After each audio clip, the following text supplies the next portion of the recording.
how can we get a sense if we know that we have these four key indicators to be assessed or judged by? Look at accountability, which were the last time we had Minister Shamsuddin Usman here, he did talk about accountability. Yeah. And they saying that is to look at how transparent and also look at the corruption index in public sector, also corruption and bureaucracy, accountability of public officials, corruption in government officials, and prosecution as well of these officials they found wanting.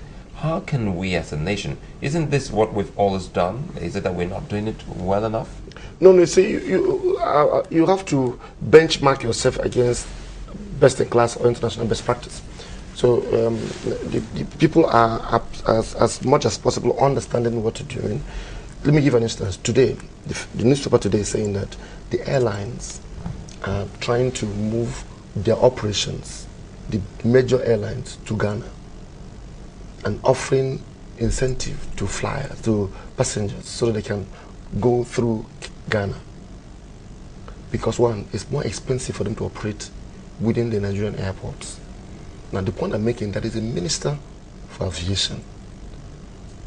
What did they cite as their reason? The reason is that the cost of fuel here and the difficult nature to do business. I fly to both airports, I can tell you. We're planning to remove our subsidy here, so... and that's going to shut it up some more. So the point I'm making here is that it's not even, it's not about even all that. That is a minimum acceptable standard, and Nigeria needs to wake up. There are minimum acceptable standard. You know, if you're here today, in the next 3 hours, you can be in Liberia, you can be in Kenya. And everybody is trying to become very investor friendly. Yesterday night I saw 2 days ago, I think I saw the minister who is saying that there are 14 agencies at the ports, and they are saying that we want to reduce them to 4 or to 5. And the essence is to make business, a lot much more friendly to those who are investing. Are they waking up? No, I think so. No, and that's because the quality of the individual. You see, that's the point we're making. The individual is coming from the signals we're sending. Yeah. Are they not strong enough to show that we are waking up, or that we have woken up? Because if someone says that, looking at the Mo Ibrahim report, that the governance or the quality of governance has deteriorated since 2006 to 2010, we must admit that in those years we had serious challenges, especially with the health of the president, and then who later on passed on, and then there was a transition problem, and then, there have been all of these things. But it seems that in 2010, especially with the quality of elections which we conducted, it seemed that we had woken up, sort of. And all of these things haven't been taken into cognizance. Forget the fact that we now have Boko Haram, staring at us in the face, and a host of other security challenges. But be that as it may, in terms of the building the economy and being investor friendly, it seems that we have woken up, sort of. Or is the message we're sending not strong enough? Are we just paying lip service to the message? What you don't understand, Mokwe, is that sometimes people don't understand that it's easy to destroy than to build. The moment you form an opinion, if people form an opinion about you, it will take you double the energy and strength to be able to claim that opinion, that if it's not to your advantage. And that's what I'm trying to say. By what we're trying to see here, I travel abroad a lot, and I can tell you the opinion people have. Now, it may not be true. It just may not be true. And I can tell you a lot of institutions have the same challenge. Banks that have branches outside this country sometimes have to come in not as a Nigerian bank. Because the moment you come in as a Nigerian bank, there's a major resistance. It's in Ghana, it's in Kenya, most places. And these are places where, just as the cartoon said, we helped. But there is no connection, no sync between those kind of human and capital investment in the freedom and the life of those people. Look at South Africa. I remember in those days that in the university, people will be asked to leave. Arrangements were made for them that we came from South Africa or from Zimbabwe during their struggle days. But go to South Africa today. That's what. And just mention that you're Nigerian. All of this is to help put better governance in Africa, and all of this you just talked about. Why it's so surprising to most Nigerians is these are things we thought we were doing, as Mark rightly said. Look at this again.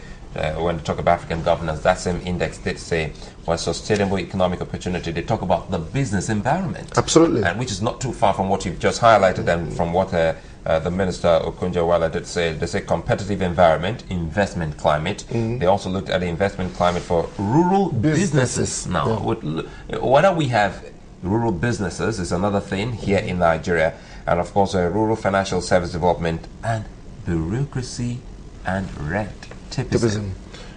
Now, if you go to the next time, you see infrastructure. These are the things.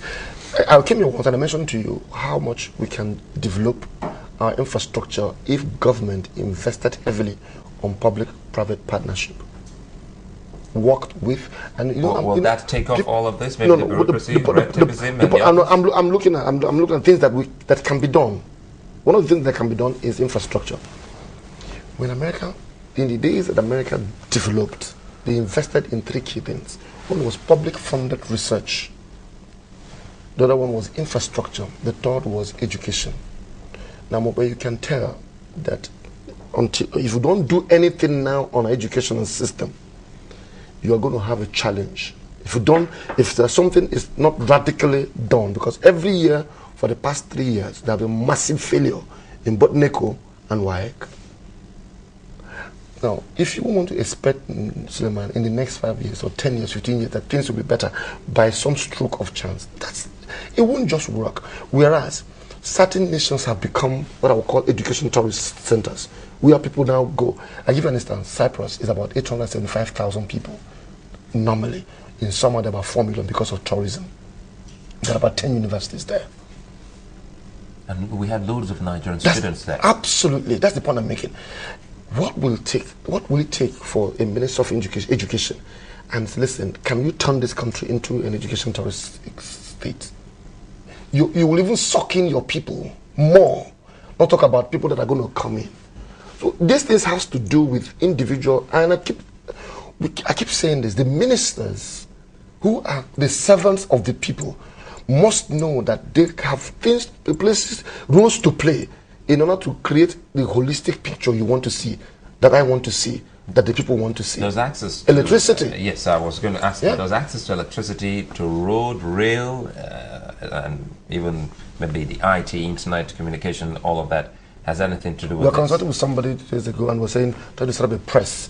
In calculating what you wanted to go and invest, get money for, we had to slot in generator.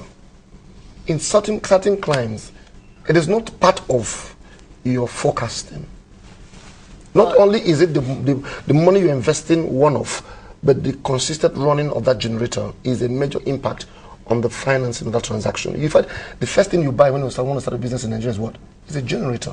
So the point I'm making here is that the Minister for Power, whoever is, must know that if we are ranking low, he is part of the problem. The Minister for Health, if we are ranking low, if you check the wealth, if you check under human development, you will see welfare, education, and health. And could also be the solution. I think we should add that if you're the minister, the power problem did not just start with them. They walked into it. So if they are I'm tired of I'm not tired of hearing that. I would also think that they will be a part of the solution. I'm considering the fact that they still have the powers to do it. What is the flip side? The flip side is that, hey, we are 41. I'm the Minister for Health. How did Nigeria rate in health under human development? Oh, we rated maybe 40 or 20 or 45 out of 53. Okay, what am I going to do in the next 3 years to see that by the next time this index is done, we can be on 20? That could be an agenda. That's the point I'm making. These guys need to you need to put a burden on yourself. Infrastructure is something. You're going to put those things and say, they talk about safety nets. The president said today he's removing his first subsidy to create a safety net. What are the safety nets, sir? What do you want to do? So we can hold you responsible. These are the days of social contract.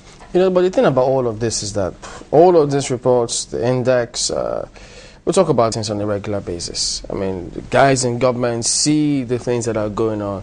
But the big question everyone keeps asking is, for how long do they think they want to continue with this? Yeah. And the people sit back and just watch them do that, because even if you leave the country, move to another country, you always will be a second-class citizen. You will be. So you will be. How long? And this is key. What you're saying is important. Where there must be an internal reassessment of what are our values. What use is it more that you drive an Escalade on a pot on? It took me the distance it took me from the road to here was more than the distance it took me from my house to the road, because this road was bad. And the point I'm making here is that we must come to a place where we'll sit down and say, listen, I don't think I need the worth of a man. The worth of a man is not as much as what he has in his pocket.